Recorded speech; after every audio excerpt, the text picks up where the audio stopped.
Let's check this out.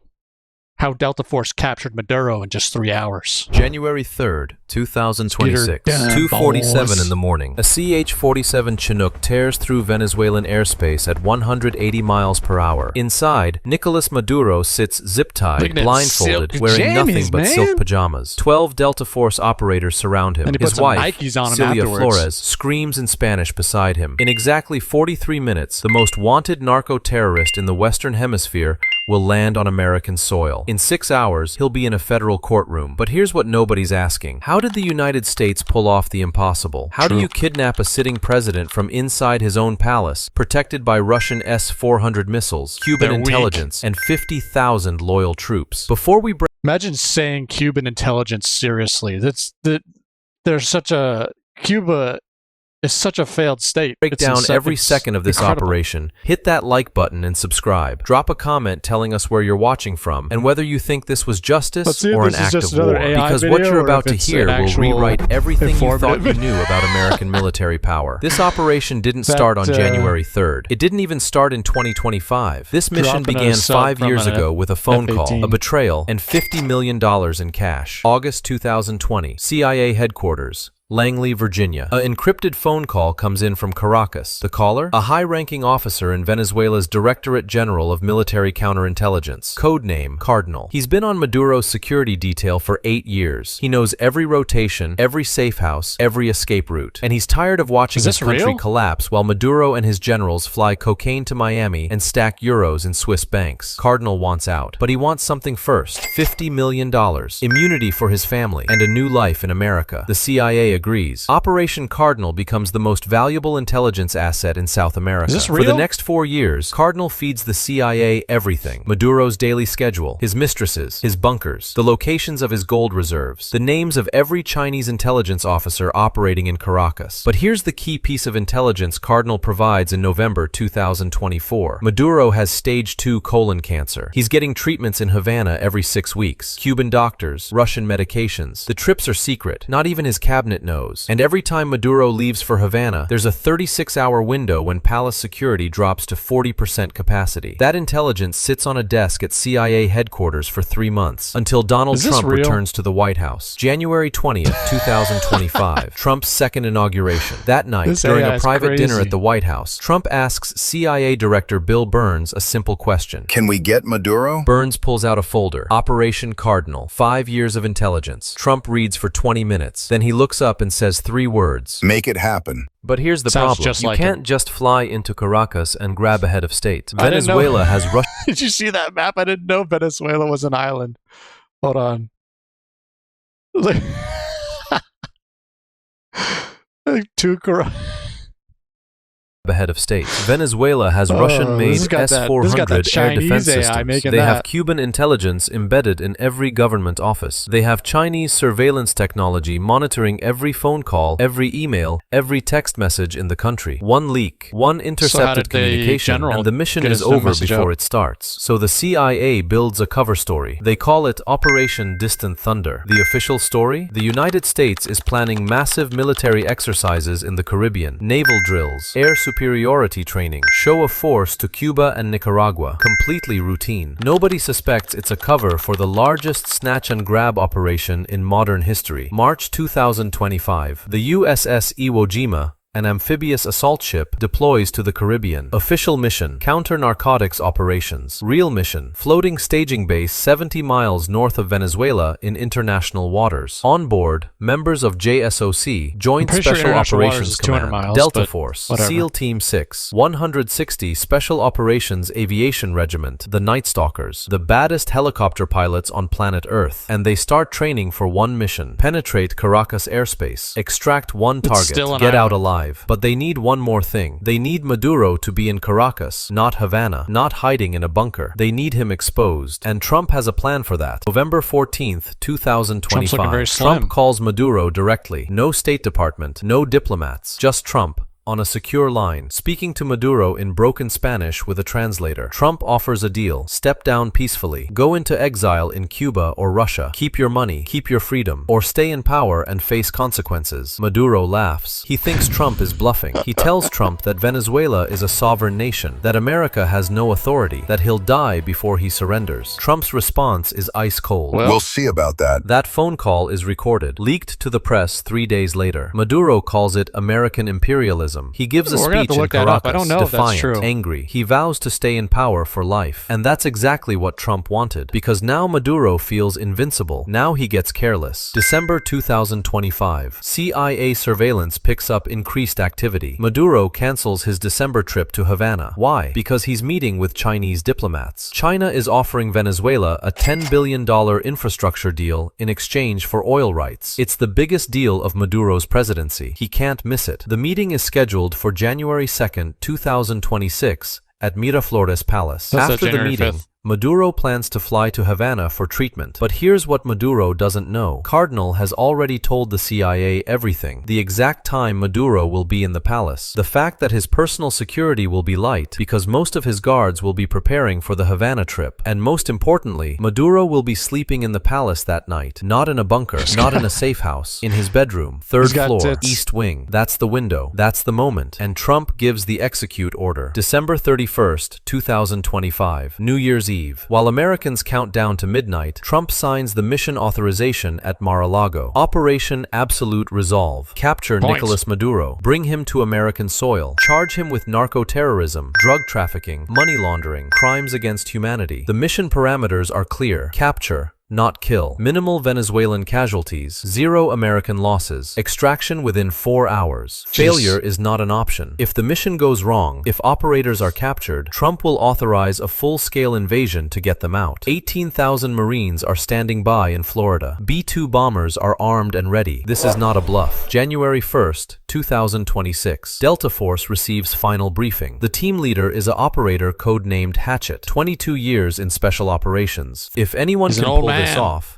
it's Hatchet. His team consists of 40 operators. 12 will breach the palace. 8 will provide overwatch. 20 will secure the perimeter and extraction point. Every operator has studied 3-dimensional models of Miraflores Palace for 6 months. They know every hallway, every staircase, every exit. They've rehearsed the breach 157 times at a replica facility in North Carolina. They know the mission down to the second, but no plan survives first contact, and nobody knows what will happen when boots hit the ground in Caracas. January 2nd, 2026. 11 a.m. Caracas time. Maduro meets with Chinese envoy Li Zhang for 3 hours. They discuss oil contracts, infrastructure investments, military cooperation. By 2 p.m., the meeting ends. Maduro is in a good mood. He's just secured $10 billion for Venezuela. That night, he celebrates with a private dinner. Celia Flores is with him, his closest advisors. By 11 p.m., the advisors leave. By midnight, the palace is quiet. Maduro goes to bed. He has no idea that 70 miles north, on the USS Iwo Jima, 40 Delta Force operators are gearing up. Night vision goggles. So if this is true, imagine him being that relaxed when you have these ships 70 or whatever miles off the coast. Like, I would be at a constant state.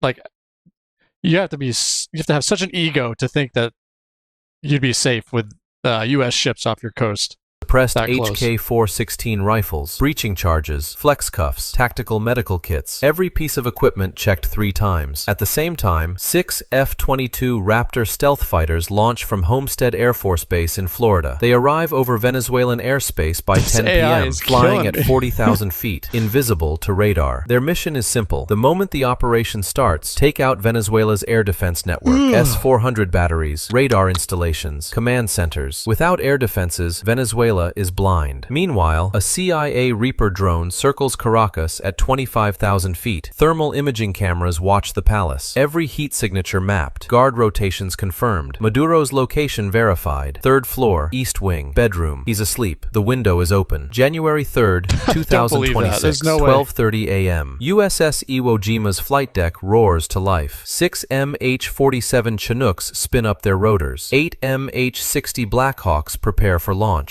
to the 4 front. AH-6 Little Bird gunships load rockets. 40 Delta Force operators board the helicopters. No talking, only hand signals. Hatchet looks at his team. These are the best soldiers America has ever produced. He gives one final order. Bring everyone home. 1 a.m. Launch. The Armada lifts off, flying south toward Venezuela. Low altitude, 150 feet above the black water of the Caribbean. No lights, no radio chatter, total silence. F-22s orbit overhead. 3 Navy destroyers stand by in case Venezuela's Navy tries to intervene. 1:45 a.m. The helicopters cross into Venezuelan waters. Still no detection. Venezuelan radar operators are watching their screens, but they see nothing. The helicopters are flying too low. By the time Venezuelan air defense picks up the signal, it will be too late. 1:58 a.m. 2 minutes to strike. F-22s receive the execute order. They fire. AGM-88 HARM missiles streak toward Venezuelan radar installations. 12 radar sites across Caracas go dark in 9 seconds. Venezuela's air defense network is blind. Nobody in Caracas knows what's coming. 2 a.m. Caracas erupts. Explosions rock Fuerte Tiuna military base.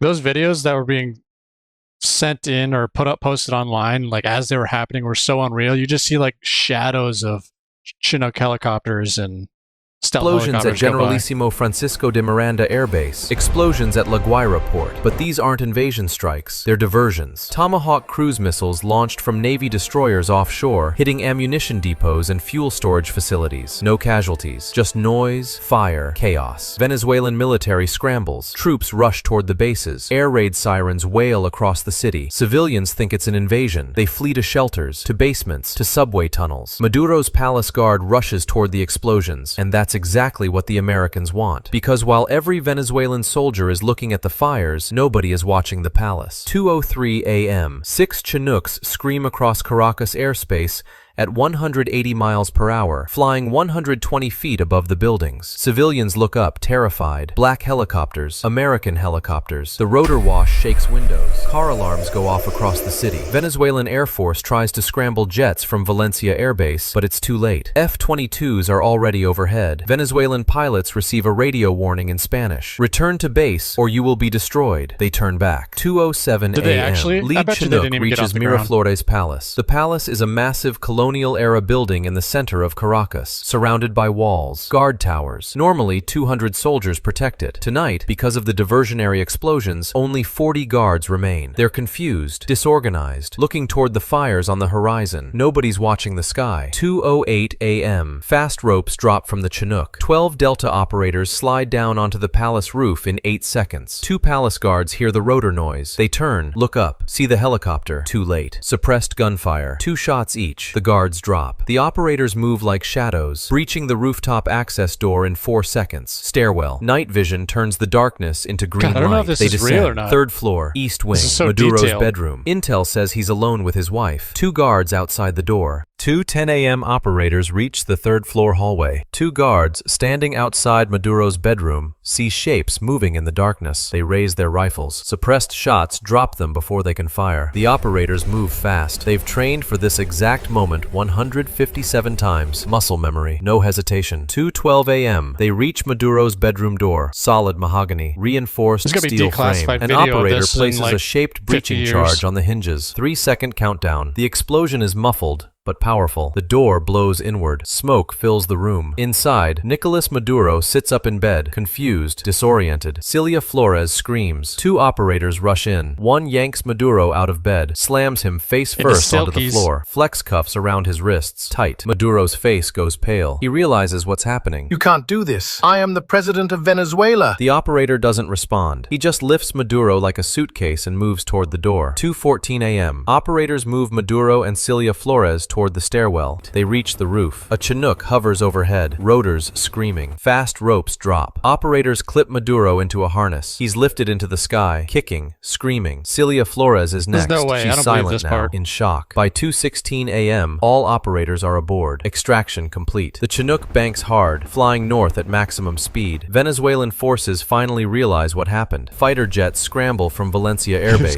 but F-22s intercept them. Venezuelan pilots receive another warning. This time, An F-22 locks onto a Venezuelan Su-30. The Venezuelan pilot sees the missile warning light on his console. He turns back. No shots fired. 2:34 a.m. The helicopters cross into international waters. Venezuelan missiles can't reach them. They're safe. Inside the Chinook, Maduro sits on the floor, zip-tied, blindfolded. He's muttering in Spanish. Prayers, curses, threats. The operators ignore him. Mission accomplished. 3:18 a.m. The Chinooks land on the USS Iwo Jima. Maduro is pulled out, still in his silk pajamas, still zip-tied. DEA agents are waiting. FBI agents photograph him, document everything. A Navy medic checks his vitals. Blood pressure elevated, heart rate 120, but he's healthy. He'll stand trial. 3:45 a.m. Maduro is placed in a holding cell on the ship. Steel walls, fluorescent lights. He sits on a bench, head in his hands. 30 minutes ago, he was the president of Venezuela. Now he's a prisoner. Celia Flores is in a separate cell, crying. She keeps asking to see her husband. They don't let her. 4:30 a.m. Venezuelan Defense Minister Vladimir Padrino Lopez appears on state television, his voice shaking. He calls it an invasion, an act of war. He declares a national emergency, mobilizes the military, demands Maduro's immediate return, but nobody's listening. Russia issues a statement condemning the operation. China protests. The United Nations calls for an emergency meeting, but Maduro is gone, and he's not coming back. 5:47 a.m. A C-17 Globemaster transport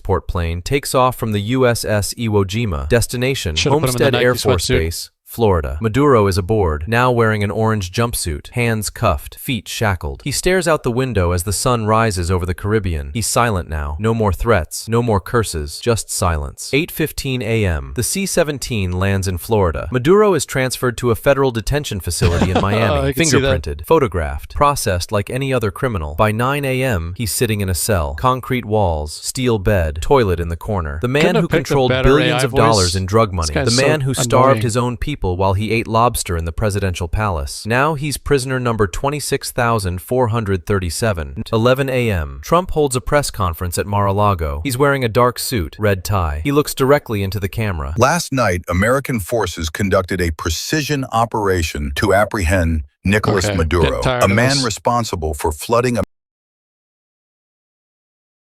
control, but rival generals challenge him. Protests erupt in Caracas. Some Venezuelans celebrate Maduro's capture. Others riot, calling it American imperialism. I'm pretty sure every single Venezuelan was happy, from what I've seen.